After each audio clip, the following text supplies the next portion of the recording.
चलो फिर स्टार्ट करते हैं। बताओ क्या जानते हो फोर्स के बारे में, क्या होता है फोर्स।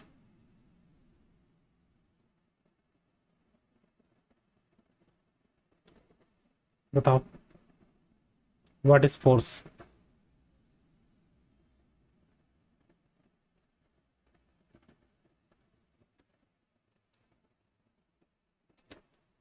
तो देखो, अगर बात करें तो फोर्स क्या है। फोर्स क्या चीज होती है जो हमें वर्क करने में मदद करता है। कहने का मतलब, अगर हमें किसी चीज को पुश करना है, किसी चीज को पुल करना है, सही है, तो वही पुश और पुल जो होता है वो क्या होता है, फोर्स होता है। ठीक है।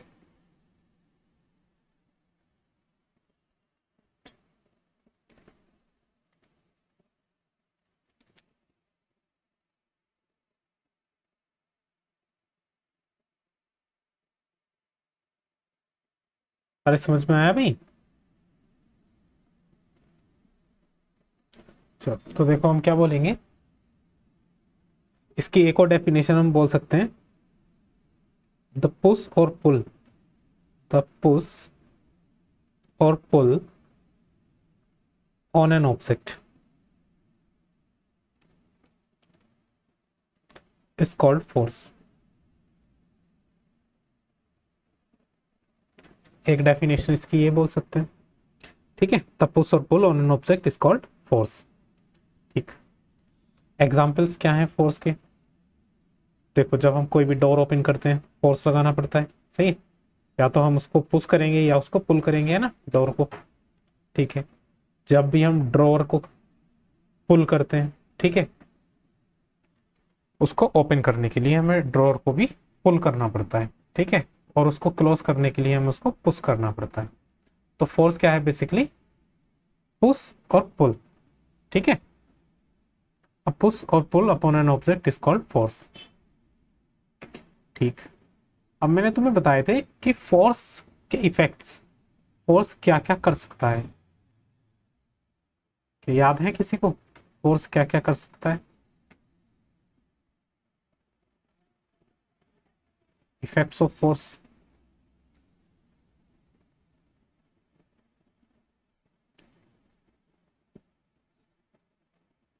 बताओ। इफेक्ट ऑफ फोर्स की बात करें, सबसे पहला इफेक्ट है, force can make a stationary object in, इस ऑब्जेक्ट को काट के कर दो मोशन। फोर्स क्या कर सकता है, किसी भी स्टेशनरी, स्टेशनरी का मतलब कोई भी रुका हुआ, जो रुका हुआ है ना, एक ऐसा ऑब्जेक्ट जो रुका हुआ है उसको किस में ला सकता है फोर्स, मोशन में ला सकता है। एग्जाम्पल की बात करें, a football can be set to move by kicking it. अगर कोई भी एक फुटबॉल है, वो रेस्ट में रखी हुई है, तो हम उस पर किक मार के उसको मोशन में ला सकते हैं। अब जब हम उस पर किक मारेंगे तो क्या लगाएंगे उस पर, फोर्स। तो सबसे पहला, फोर्स क्या कर सकता है, फोर्स किसी भी स्टेशनरी ऑब्जेक्ट को मोशन में ला सकता है। ठीक है। दूसरा इफेक्ट फोर्स का, force can stop a moving body. Force किसी भी मूविंग बॉडी को स्टॉप कर सकता है। अगर कोई बॉडी चल रही है तो वो उसको स्टॉप भी कर सकता है। कैसे, by applying brakes a running cycle और a running vehicle can be stop. अगर हम ब्रेक लगा देते हैं तो चाहे वो साइकिल हो या चाहे कोई भी व्हीकल हो तो वो स्टॉप हो जाता है। तो जब हमने ब्रेक लगाए तो ब्रेक पे हमने फोर्स लगाया। ठीक है। तो फोर्स से हम क्या कर सकते हैं, फोर्स से किसी भी मूविंग बॉडी को रेस्ट में ला सकते हैं। फोर्स से हम किसी भी स्टेशनरी बॉडी को मोशन में ला सकते हैं। ठीक है। अगला इफेक्ट क्या है फोर्स का, force can change the direction of moving object. जो फोर्स है उससे क्या चेंज हो सकती है, किसी भी मूविंग ऑब्जेक्ट की डायरेक्शन। अगर कोई भी ऑब्जेक्ट मूव कर रहा है और हमें उसकी डायरेक्शन चेंज करनी है तो हम आराम से कर सकते हैं। कैसे, अगर हम साइकिल चला रहे हैं और हमें साइकिल चलाते हुए साइकिल की डायरेक्शन चेंज करनी है, जब मैं समझा रहा हूं तो म्यूट रखो सभी, है ना, जब मैं कुछ पूछूं तब अनम्यूट करना। तो देखो कैसे हम डायरेक्शन चेंज कर सकते हैं मूविंग ऑब्जेक्ट की। अगर हम साइकिल चला रहे हैं तो बाय मूविंग हैंडल्स, साइकिल के हैंडल को अगर मूव करेंगे हम तो साइकिल की पूरी डायरेक्शन चेंज हो जाएगी। अब अगर हम साइकिल के हैंडल को मूव करेंगे तो उस पर फोर्स लगाएंगे तो तीसरी ये भी चीज ध्यान रखना आप कि हम फोर्स से क्या कर सकते हैं, डायरेक्शन भी चेंज कर सकते हैं किसी भी मूविंग ऑब्जेक्ट की। ठीक है, वैसे ही अगर फोर व्हीलर्स में बात हो तो स्टेयरिंग अगर हम उसका मूव कर दें किसी भी फोर व्हीलर का, तब भी उसकी डायरेक्शन चेंज हो जाती है। ठीक है, चलो अगला क्या याद रखना है आपको, और हम फोर्स से क्या कर सकते हैं, force can change the speed of moving body. Force से और क्या करा जा सकता है, कोई भी मूविंग बॉडी है उसकी स्पीड में चेंज करा जा सकता है, मतलब उसकी स्पीड को और तेज भी किया जा सकता है और धीरे भी किया जा सकता है। कैसे किया जा सकता है, by accelerating the speed of a running vehicle can be increase. अगर लेट अस सपोज हम साइकिल ही चला रहे हैं, तो साइकिल की अगर हमें स्पीड इंक्रीज करनी है तो साइकिल की स्पीड कैसे इंक्रीज हो जाएगी, पैडल तेज तेज मार लो, है ना, पैडल की स्पीड बढ़ा दो। पैडल की स्पीड बढ़ाओगे मतलब फोर्स लगा रहे हो तो तेज हो जाएगी स्पीड, और अगर स्पीड धीरे करनी है तो ब्रेक लगा दो, तब स्पीड धीरे हो जाएगी। ठीक है, तो हम फोर्स से क्या कर सकते हैं, फोर्स से किसी भी मूविंग ऑब्जेक्ट की स्पीड को तेज भी कर सकते हैं, स्लो भी कर सकते हैं। ठीक है, कहने का मतलब स्पीड को ही चेंज कर सकते हैं। अगला, फोर्स से और क्या करा जा सकता है, force can change the shape and size of object. Force से हम किसी भी ऑब्जेक्ट की शेप और साइज को चेंज कर सकते हैं, बिल्कुल कर सकते हैं।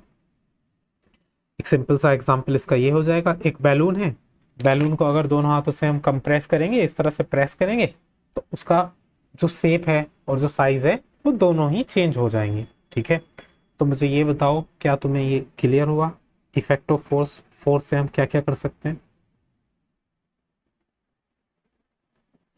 किसी को कोई डाउट? ठीक, चलो आगे पढ़ते हैं टाइप्स ऑफ फोर्स।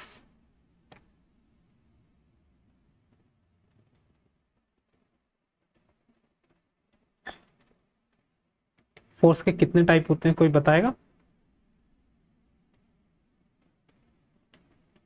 फोर्स के टू टाइप होते हैं, सबसे पहला बैलेंस फोर्स और दूसरा अनबैलेंस फोर्स, है ना, बैलेंस फोर्स एंड अनबैलेंस।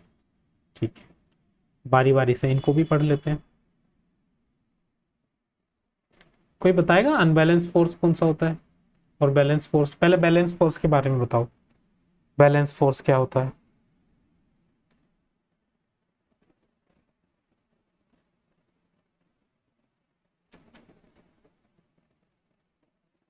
हाँ, चलो देखो इसी को थोड़ा सा डिटेल में पढ़ते हैं। सबसे पहले पढ़ेंगे बैलेंस फोर्स। ठीक है, क्या होता है बैलेंस फोर्स, देखो जब कोई भी दो ऑब्जेक्ट है ना, लेट अस सपोज अपने पास दो ऑब्जेक्ट हैं या एक ही ऑब्जेक्ट है ना, मान लो ये एक ऑब्जेक्ट है अपने पास और एक फोर्स इस पे इधर लग रहा है F1 और एक फोर्स इस पे इधर लग रहा है F2। जब ये दोनों फोर्स बराबर हों, F1 और F2 जब बराबर होंगे तो जितना इधर फोर्स लगेगा उतना ही इधर फोर्स लगेगा। कहने का मतलब दोनों फोर्स आपस में कैंसिल आउट हो जाएंगे।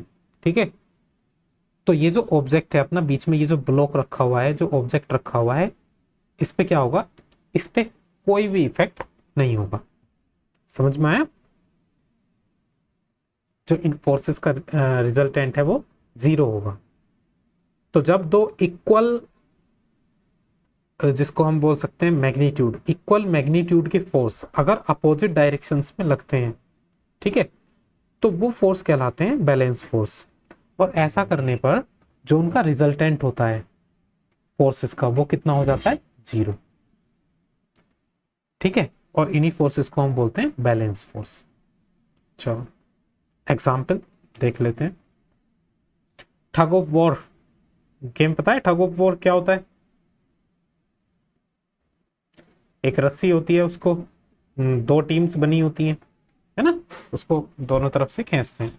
अगर ठग ऑफ वॉर गेम में दोनों तरफ की टीम इक्वल फोर्स लगाएंगी तो क्या जो बीच में एक रस्सी बंधी हुई है वो इधर से उधर क्या डिस्प्लेस होगी? नहीं होगी, है ना। अगर दोनों टीम की तरफ से इक्वल अमाउंट में फोर्स लग रहा है तो रस्सी डिस्प्लेस नहीं होगी। इसका मतलब फोर्स कैसे लगा रहे होंगे, बैलेंस फोर्स लगा रहे होंगे। ठीक है। अगर इस गेम में if both the team apply similar magnitude of force in opposite direction, है ना, rope does not move in either side. अगर दोनों ही टीम अपोजिट डायरेक्शन में ही लगाएंगी, क्योंकि वो अपनी अपनी डायरेक्शन में पुल करेंगी, है ना, खींचेंगी, ठीक। तो ऐसा करने पर क्या होगा, अगर वो इक्वल फोर्स लगा रहे होंगे तो जो रोप होगी, बीच में जो रस्सी होती है, वो किसी भी साइड मूव नहीं करेगी। क्यों?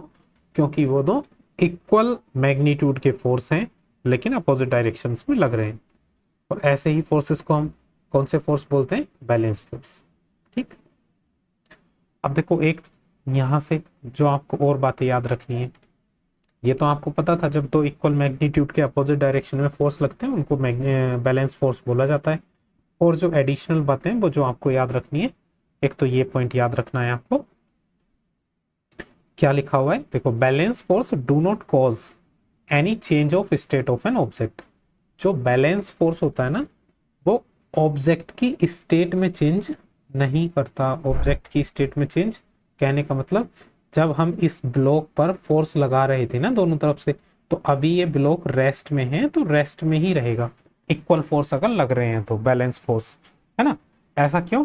क्योंकि ये दोनों फोर्स इक्वल हैं और अपोजिट डायरेक्शन में लग रहे हैं, तो ये एक दूसरे को इफेक्ट को ना कैंसिल आउट कर देंगे, जिस वजह से इस ऑब्जेक्ट पर कोई भी नेट फोर्स काम नहीं करेगा, तो इसकी पोजीशन में भी कोई चेंज नहीं होगा, ठीक है। तो ये पॉइंट याद रखोगे आप कि जो बैलेंस फोर्स होते हैं do not cause any change of state of an object. जो भी ऑब्जेक्ट की स्टेट है उसमें कोई भी चेंज वो नहीं करते। ऑब्जेक्ट रेस्ट में है तो रेस्ट में ही रहेगा, ऑब्जेक्ट अगर मोशन में है तो मोशन में ही रहेगा, कहने का मतलब ये है। चलो आगे ये तो पता ही है, जो बैलेंस फोर्स होते हैं are equal in magnitude and opposite in direction. जो बैलेंस फोर्स होता है वो इक्वल होता है मैग्नीट्यूड में बट अपोजिट होता है डायरेक्शन, ठीक है। अगली जो बात आपको याद रखनी है मोस्ट इंपोर्टेंट है ना, इसको याद रखना है आपको, क्या है? Balance force can change the shape and size of an object. जो बैलेंस फोर्स होते हैं वो ऑब्जेक्ट की शेप और साइज को चेंज कर सकते हैं। किसको चेंज नहीं कर सकते? स्टेट को। लेकिन किसको चेंज कर सकते हैं? शेप एंड साइज को। कैसे?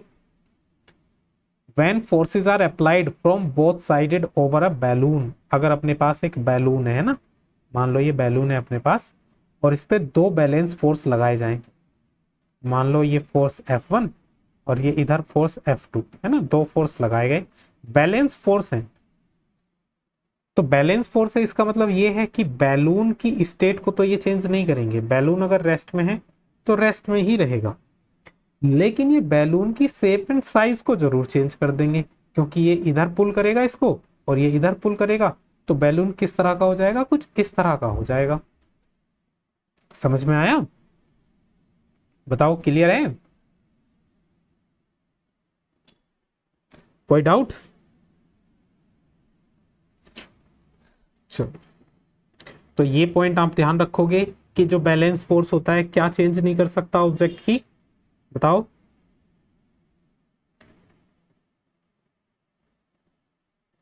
स्टेट चेंज नहीं कर सकता।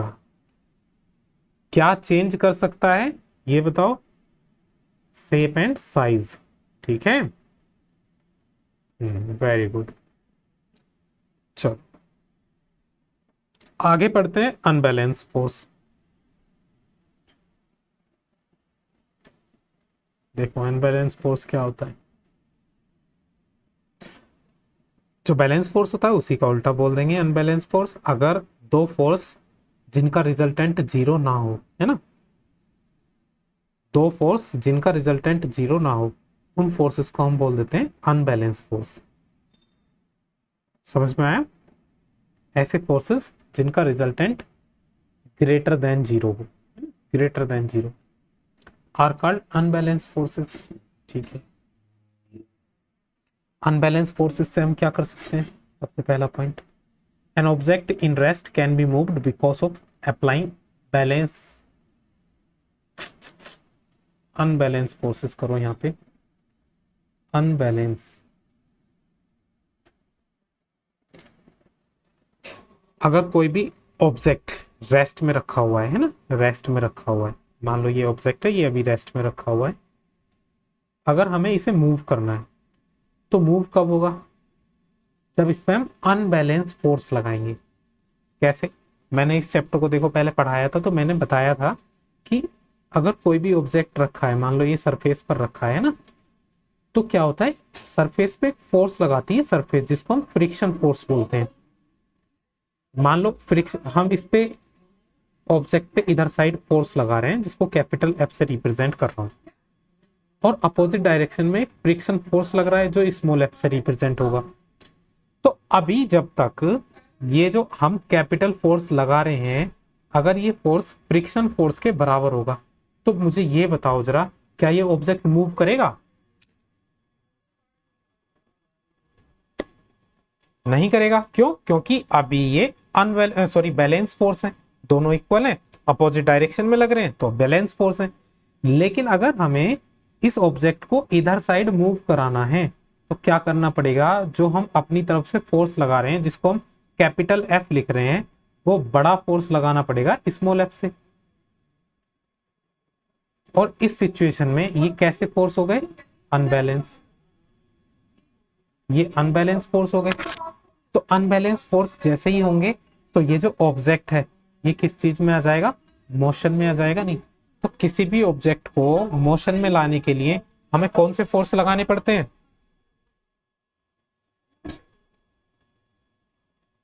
Unbalance force. ठीक है, समझ में आया? चलो, अनबैलेंस फोर्स क्या क्या कर सकता है? सबसे पहला, move a stationary object. Stationary का मतलब आपको पता ही चल गया होगा। स्टेशनरी मतलब जो रुका हुआ है ना, जो रेस्ट में है, उसको बोलते हैं स्टेशनरी। किसी भी स्टेशनरी ऑब्जेक्ट को क्या कर सकता है? मूव कर सकता है। अगला, increase the speed of moving object, है ना, किसी भी मूविंग ऑब्जेक्ट की स्पीड को इंक्रीज कर सकता है, डिक्रीज भी कर सकता है। ये बता चुका हूं मैं, कैसे इंक्रीज कर सकता है, कैसे डिक्रीज कर सकता है, स्टॉप भी कर सकता है ना। और क्या कर सकता है? Change the shape and size of an object, ये भी कर सकता है। क्लियर है? बताओ जरा।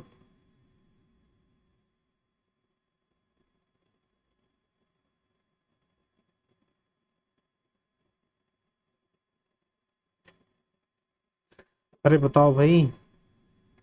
हाँ, बिल्कुल स्टेट चेंज कर सकता है। स्टेट भी चेंज कर सकता है। हाँ, ये ध्यान रखना, यहाँ पे लिख लेना, it can change the state. अगर कोई भी ऑब्जेक्ट रेस्ट में है तो उसको ये मोशन में ला सकता है, और कोई भी ऑब्जेक्ट मोशन में है तो उसको ये रेस्ट में भी ला सकता है। सही है, स्टेट भी चेंज कर सकता है, ये भी ध्यान रखना। चलो, अब हम पढ़ते हैं लॉज ऑफ मोशन। ठीक, एक साइंटिस्ट जिनका नाम था न्यूटन, ठीक है, उन्होंने अगर कोई भी ऑब्जेक्ट मोशन करता है तो उसके बारे में 3 लॉज बताए, कि अगर कोई भी ऑब्जेक्ट मोशन करेगा तो वो इन 3 लॉज को फॉलो करेगा। ठीक है, अब वो 3 लॉज क्या हैं उनको हम बारी बारी से पढ़ते हैं। ठीक है, सबसे पहले पढ़ेंगे फर्स्ट लॉ ऑफ मोशन। क्या होता है? इनको हम न्यूटन्स लॉज ऑफ मोशन भी बोलते हैं, है ना। तो ये है Newton's first law of motion. ध्यान रखेंगे इसका नाम। दूसरा नाम क्या होता है? Law of inertia. नाम ध्यान रखेंगे जरूर। ठीक है, न्यूटन के फर्स्ट लॉ का दूसरा नाम क्या होता है? Law of inertia. ठीक, क्या होता है, क्या बोला है इन्होंने फर्स्ट लॉ में?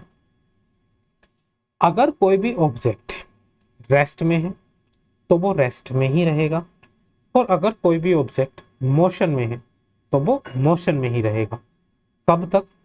जब तक उस पर कोई भी एक्सटर्नल फोर्स अप्लाई ना हो। समझ में आया? An object remains in the state of rest or in uniform motion along a straight line until it is compelled to change the state by applying external force. बताओ।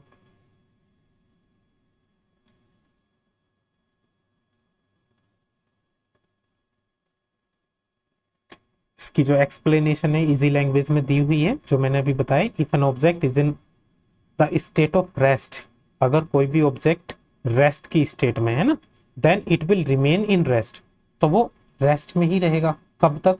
Until a external force is applied to change its state, जब तक उस पर कोई external force applied ना हो उसकी state change करने के लिए। वैसे ही हम बोल सकते हैं an object will remain in motion, अगर कोई ऑब्जेक्ट मोशन में है तो वो मोशन में ही रहेगा। कब तक? Until any external force is applied over it to change its state, अगर उस पर कोई भी एक्सटर्नल, जब तक उस पर कोई एक्सटर्नल फोर्स अप्लाइड ना हो उसकी स्टेट चेंज करने के लिए। ठीक है,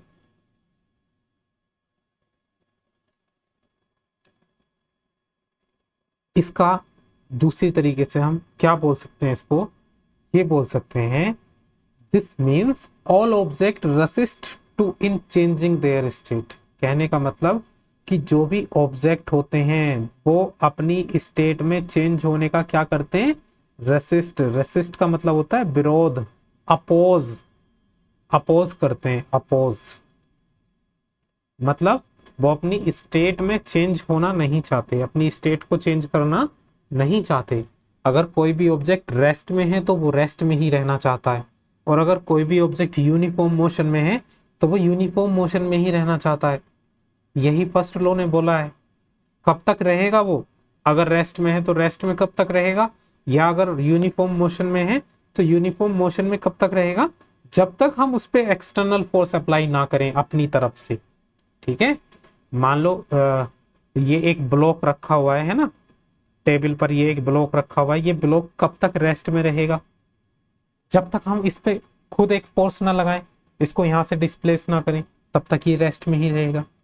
कहने का मतलब ये है कि कोई भी ऑब्जेक्ट अपनी स्टेट में हो रहे चेंज का क्या करता है? अपोज करता है। इसी को बोलते हैं इनर्शिया। इनर्शिया क्या बोलते हैं? बताओ, इनर्शिया क्या होता है? It is the oppose in changing the state of any object. समझ में आया? जब कोई भी ऑब्जेक्ट अपनी स्टेट में हो रहे चेंज का अपोज करता है ना, उसी को हम बोलते हैं इनर्शिया।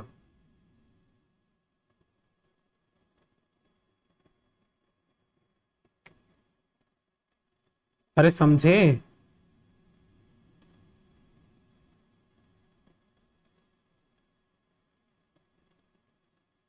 चलो इनर्शिया को ही पढ़ते हैं फिर थोड़ा सा। एक होता है मास, एक होता है इनर्शिया। क्या होता है इनर्शिया? मैंने बताया, क्या बताया? बताओ जरा।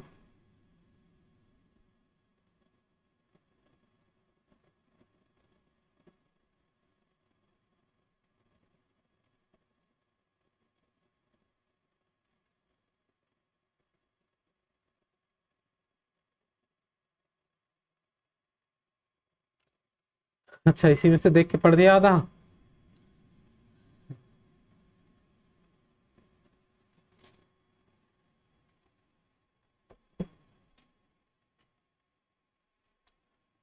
हाँ, देखो सिंपल सी लैंग्वेज में बोल सकते हैं किसी भी बॉडी का उसकी स्टेट में चेंज होने का अपोज करना इनर्शिया कहलाता है। कहने का मतलब अगर कोई भी बॉडी रेस्ट में है तो वो रेस्ट में ही रहना चाहती है, और अगर कोई भी बॉडी यूनिफॉर्म मोशन में है तो वो मोशन में ही रहना चाहेगी। मतलब अगर हम किसी रेस्ट वाली बॉडी को मोशन में लेकर के आना चाहेंगे तो वो उसका अपोज करेगी, और अगर कोई मूव कर रही है बॉडी उसको रेस्ट में लेकर के आना चाहेंगे तो वो उसका भी अपोज करेगी। और इसी प्रॉपर्टी को हम बोलते हैं इनर्शिया। सही है? The property of an object because of which it resist to get disturb its state in is called inertia. क्या लिखा हुआ है? ऑब्जेक्ट की ऐसी प्रॉपर्टी जिससे वो क्या करती है? रेसिस्ट। रेसिस्ट का मतलब अपोज करती है, विरोध करती है। किस चीज का अपोज करती है? To get disturb. किस चीज में डिस्टर्ब होने से? उसकी स्टेट में कोई भी डिस्टर्ब होने से वो अपोज करती है। मतलब अगर उसकी स्टेट रेस्ट की है तो वो रेस्ट में ही रहना चाहेगी, अगर कोई भी मोशन में है तो वो मोशन में ही रहना चाहेगी, उसकी स्टेट में कोई भी डिस्टर्ब उसको पसंद नहीं है।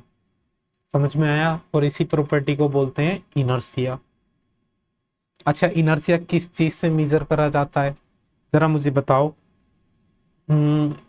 एक अपने पास एक 20 लीटर की कैन है ना, एक 20 लीटर की कैन है वाटर की, एक 50 लीटर की कैन है। हमें मूव करना है, अभी ये दोनों रेस्ट में है, बस इसको मूव करना है थोड़ा सा और इसको भी मूव करना है। किसको मूव करने के लिए हमें ज्यादा फोर्स लगाना पड़ेगा, बताओ जरा। 50 लीटर वाली कैन कैन जो है ना, इसको। क्यों? क्योंकि 50 लीटर वाली जो कैन रखी हुई है ये ज्यादा अपोज करेगी। ठीक है, तो हम बोल सकते हैं कि जो इनर्शिया होता है ना ऑब्जेक्ट का, वो उसके मास से मेजर होता है। जितना जिस ऑब्जेक्ट का मास होगा उतना उसका इनर्शिया होगा, मतलब उतना वो अपने स्टेट में चेंज होने का अपोज करेगी। इसका मास कम है इसके कंपैरिजन में, 20 लीटर का मास कम है 50 लीटर के कंपैरिजन में, तो अपोज तो 20 लीटर वाली भी करेगी, लेकिन 50 लीटर वाली के कंपैरिजन में कम अपोज करेगी। ठीक है, इसका इनर्शिया कम होगा 20 लीटर वाली कैन का, इसका इनर्शिया ज्यादा होगा। अगर किसी का इनर्शिया ज्यादा है तो मतलब वो अपनी स्टेट में कोई भी चेंज होगा तो उसको अपोज भी ज्यादा करेगी। कहने का मतलब उसकी स्टेट को चेंज करने के लिए हमें फोर्स भी ज्यादा लगाना पड़ेगा। ठीक है, तो जिसका इनर्शिया ज्यादा होता है उसमें हमें फोर्स भी ज्यादा लगाना पड़ता है। ठीक, हम बोल सकते हैं इनर्शिया जो होता है डायरेक्टली प्रोपोर्शनल होता है मास के। बिल्कुल सही बात। इसका मतलब ये भी तो हम बोल सकते हैं कि जो इनर्शिया होता है वो इंक्रीज होगा with increase in mass and decrease होगा विद डिक्रीज इन मास। अगर किसी भी ऑब्जेक्ट का मास ज्यादा है तो उसका इनर्शिया भी ज्यादा होगा, और अगर किसी भी ऑब्जेक्ट का मास कम है तो उसका इनर्शिया भी कम होगा। आगे ये लिखा हुआ है कि जो हैवी ऑब्जेक्ट होता है उसके पास ज्यादा इनर्शिया होगा, और जो लाइट मतलब हल्का ऑब्जेक्ट होता है उसके पास कम होगा। या फिर इनर्शिया की दूसरी डेफिनेशन हम यहां से भी पढ़ सकते हैं। क्या पढ़ सकते हैं? The natural tendency. ये एक नेचुरल टेंडेंसी होती है, ध्यान रखना। हर एक ऑब्जेक्ट की अपनी ये एक टेंडेंसी होती ही है कि वो अपनी स्टेट में किसी भी डिस्टरबेंस का अपोज करते हैं ना। तो हम लिख सकते हैं the natural tendency of an object that resist the change in state of motion और rest of the object is called inertia. एक ऐसी टेंडेंसी ऑब्जेक्ट की जो क्या करती है, रेसिस्ट मतलब अपोज करती है किस चीज का, उसमें हो रहे चेंज का, किस चीज में, उसकी स्टेट में, इज कॉल्ड इनर्शिया। ठीक है, बोल सकते हैं कि जो हैवी ऑब्जेक्ट होता है उसका ज्यादा इनर्शिया होगा। ज्यादा इनर्शिया होगा तो क्या होगा? डिफिकल्ट होगा पुश या पुल करना, किसको? हैवी बॉक्स को किसी भी हल्के बॉक्स से। ये तो मैं बता ही चुका हूं। ज्यादा जिसका इनर्शिया होगा और किसी एक ऐसा ऑब्जेक्ट जिसका इनर्शिया कम हो, तो किसमें हमें ज्यादा फोर्स लगाना पड़ेगा? जिसका इनर्शिया ज्यादा होगा। ठीक है, डिस्प्लेस करना है तो। बताओ जरा, इनर्शिया समझ में आया क्या?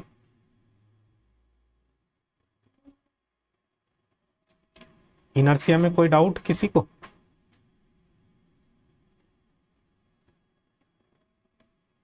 हम्म, क्यों भाई?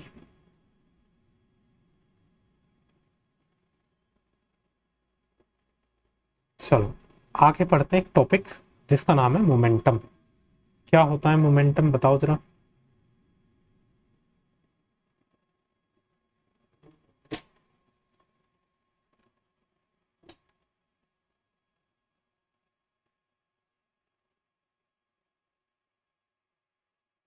देखो, अगर कोई भी ऑब्जेक्ट है ना, लेट अस सपोज ये ऑब्जेक्ट है जिसका मास m है, जिसका मास m है, और ये मूव कर रहा है। ठीक है, ये मूव कर रहा है कितनी वेलोसिटी से? v वेलोसिटी से। तो हम बोल सकते हैं कि अगर ये मूव कर रहा है तो मोशन में है ना। अगर ये मूव कर रहा है तो हम बोल सकते हैं ये मोशन में। अब मोमेंटम क्या होता है? अगर कोई भी ऑब्जेक्ट जिसका मास m है वो v वेलोसिटी से मूव कर रहा है, तो मास और वेलोसिटी का जो प्रोडक्ट होता है उसी को हम मोमेंटम कहते हैं। The product of velocity and mass is called momentum. किस चीज से डिनोट करते हैं? इसको स्मॉल p से डिनोट करते हैं। मोमेंटम को स्मॉल p से डिनोट करते हैं। ठीक है, स्मॉल p से डिनोट करेंगे। मोमेंटम को हमेशा ही स्मॉल p से डिनोट करेंगे। इतनी बात समझ में आई? ठीक। और मोमेंटम को हम क्या बोलते हैं? मोमेंटम को हम पावर ऑफ मोशन भी बोलते हैं। क्या बोलते हैं? Power of motion. मोमेंटम को हम पावर ऑफ मोशन भी बोलते हैं, ध्यान रखना। ठीक है, यूनिट की बात और कर लेते हैं ना। यूनिट क्या होगी? अच्छा, मास की यूनिट क्या होगी? मास की एसआई यूनिट होती है किलोग्राम। वेलोसिटी की एसआई यूनिट होती है मीटर पर सेकेंड।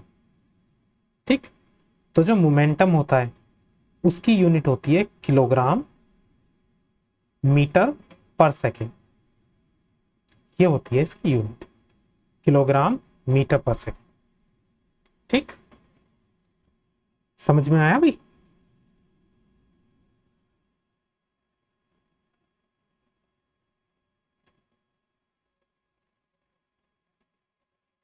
चलो,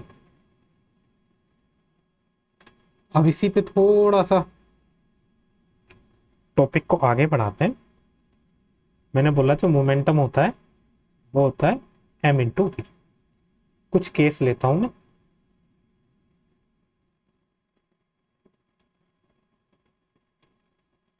केस वन, एक बॉडी जिसका मास 200 किलोग्राम है और जिसकी स्पीड 10 मीटर पर सेकेंड। इसका मोमेंटम क्या होगा?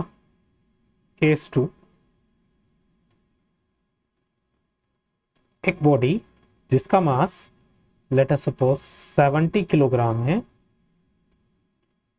और जिसकी वेलोसिटी हम बोल सकते हैं late us suppose 50 metre per second.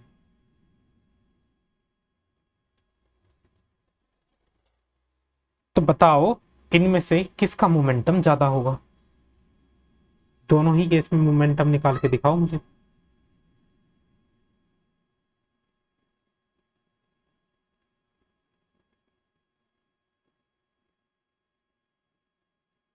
चलो,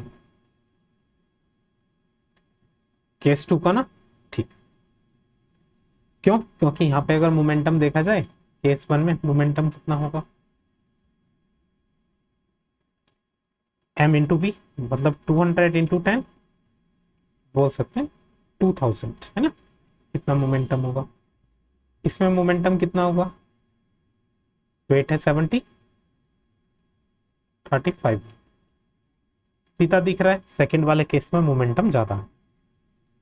कराने का क्या मतलब था मेरा यहाँ पे, समझो। जो मोमेंटम होता है ना, मोमेंटम वो वेलोसिटी पे बहुत अच्छी तरीके से डिपेंड होता है। मान लो अगर कोई हैवी ऑब्जेक्ट है ना, देखो ये ऑब्जेक्ट हैवी है, मैं बोल दूं कार है ना, कार, एक कार है अपने पास, और एक हम बोल सकते हैं एक छोटा सा ऑब्जेक्ट है, लाइट ऑब्जेक्ट।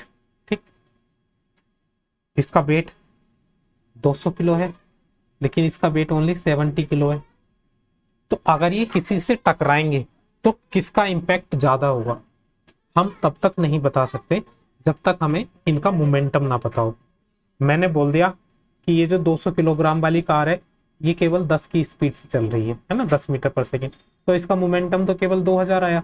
लेकिन ये जो 70 किलो वाला ऑब्जेक्ट है ये 50 मीटर पर सेकेंड से चल रहा है, तो इसका मोमेंटम कितना आया? 3500। तो किसका इंपैक्ट ज्यादा होगा? दूसरे वाले का। तो ध्यान रखना, किसी भी ऑब्जेक्ट का जो इम्पैक्ट होता है, मतलब कौन ज्यादा चोट कर सकता है ना, वो दोनों ही चीजों पर डिपेंड होता है, उसके मास और उसकी स्पीड पर। ठीक है भाई, बताओ कोई डाउट?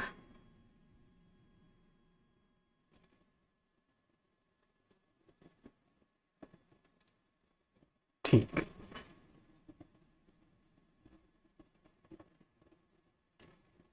चलो फिर। कुछ न्यूमेरिकल्स करते हैं मोमेंटम पर।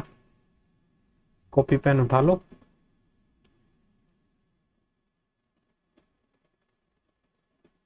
सबसे पहले तो यही बताओ, सिंपल सा numerical.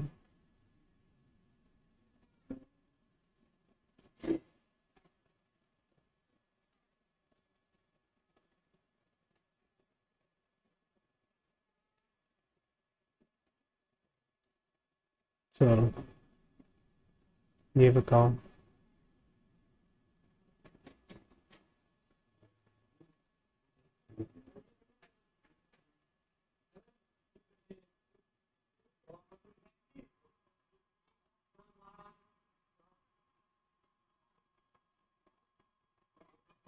To 2.5 kg metre per second. अच्छा देखते हैं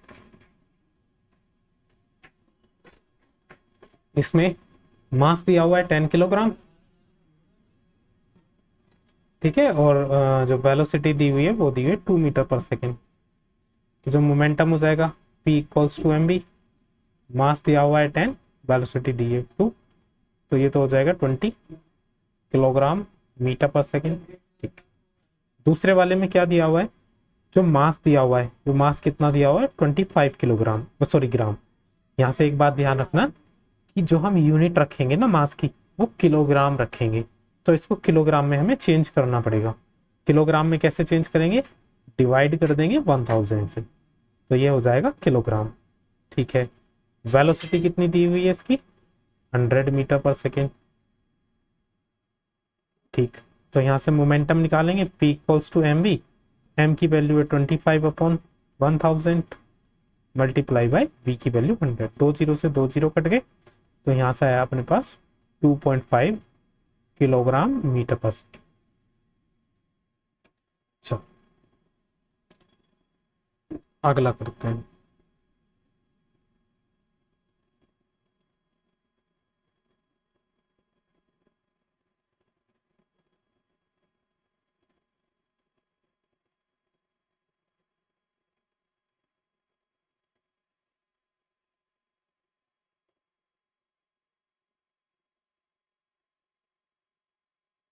चलो अगला करो।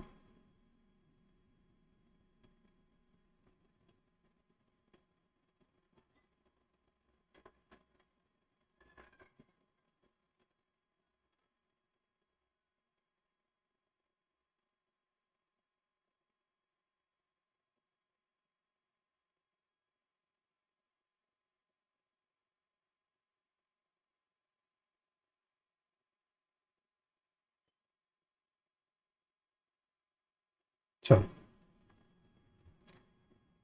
इसमें क्वेश्चन नंबर 3 में जो मास दिया हुआ है वो दिया हुआ है 25 ग्राम, है ना। इसको पहले किलोग्राम में चेंज करेंगे, तो 25/1000, ये हो गया किलोग्राम। वेलोसिटी दी हुई है इसमें 0.1 metre per second.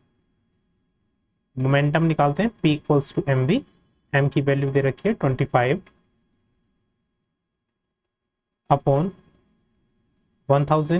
Into V की वैल्यू दी हुई है 0.1। पॉइंट हटाएंगे तो नीचे 10 लगा देंगे, तो ये हो जाएगा ऊपर तो 25 और नीचे 10,000। तो नीचे 4 0 है, तो ऊपर 4 प्लेसेस के बाद में 0 लगा देंगे, मतलब डेसिमल के बाद में 4 प्लेसेस होने चाहिए। 0.0025 kg मीटर पर सेकेंड। चलो एग्जाम्पल नंबर 4, इसमें दिया हुआ है the mass of goods lorry is इतना and the mass of goods loaded इतना, है ना। अब देखो, हम हमेशा टोटल मास, अगर एक लॉरी है ना जिसका मास दिया हुआ है 4000 किलोग्राम और उसमें 20,000 किलोग्राम का गुड्स भरा हुआ है, सामान भरा हुआ है, तो हम टोटल मास देखेंगे हमेशा। टोटल मास, टोटल मास कितना हो गया, टोटल मास देखो 4000 किलोग्राम तो हो गया लॉरी का, और उसमें 20,000 किलोग्राम तो हो गया उसमें जो सामान भरा हुआ है, तो टोटल मास कितना हो गया 24,000 किलोग्राम। और वेलोसिटी क्या है 2 मीटर पर सेकेंड। तो अब अगर हमें मोमेंटम निकालना है P equals to M B, M है 24,000 और V है इसमें 2, तो 24 टू सा 48,000 किलोग्राम मीटर पर सेकेंड। सभी का यही आ रहा था क्या आंसर? चलो चलो अगला क्वेश्चन करते हैं। तो मतलब मोमेंटम पे कैसे क्वेश्चन आएंगे आप कर सकते हो।